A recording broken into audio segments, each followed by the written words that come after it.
If your 2025 Honda CRV is refusing to launch Apple CarPlay, don't panic. It's usually a simple software handshake issue.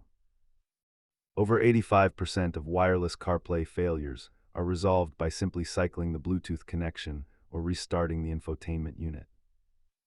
Let's walk through the exact steps to get your maps and music back on the dashboard. Start with a hard reboot of the head unit by holding the power button until the system prompts for a restart. Check your iPhone settings because CarPlay will actually fail to launch if Siri is completely disabled in your voice settings. Since the 2025 CRV uses a wireless Wi-Fi handshake, make sure you don't have a VPN running on your phone.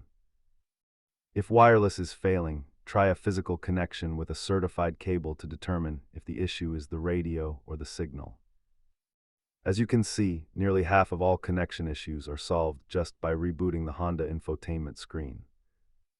If all else fails, a factory data reset of the head unit is the nuclear option to clear out buggy cache files. If the screen remains black, document your software version for the dealer, as there may be a technical service bulletin. Remember to always stay parked while navigating these menus to keep yourself and others safe on the road.